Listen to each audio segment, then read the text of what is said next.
سلام. نکته خیلی مهمی که میخوام بهتون امروز بگم اینه که قطعات وقتی میسوزن در ظاهر و یا درونشون چه اتفاقاتی میفته.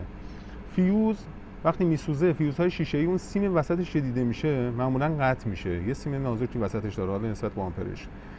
فیوز SMD شما داخلش رو نمیبینید، مدار باز میشه، اون سیم از داخل قطع میشه.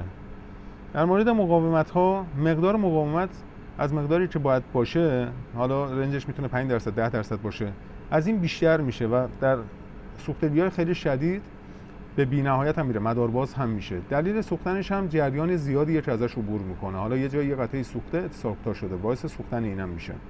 و در مورد دیودها هم جریان زیاد هم ولتاژ معکوس قابل تحمل بالا باعث بیشتر از قابل تحملش وقتی بهش وارد میشه میسوزه.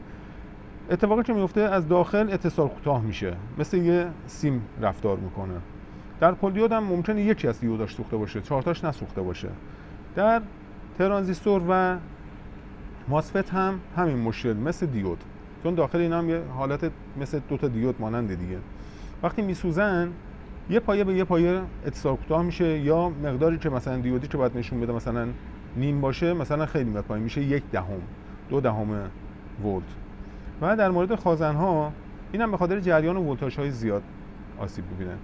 خازن‌ها به خاطر حرارت آسیب می‌بینن، به خاطر شوک ولتاژی بالا آسیب می‌بینن و بیشتر خرابی‌های مدارات هم معمولاً از خازن شروع میشه. خازن معیوب میشه، میزنه ترانزیستور دیود اینجور چیزا رو میسوزونه و میره به سمت اتصال کوتاه شدن و تتاش پایین اومدن و ظرفیتش پایین اومدن.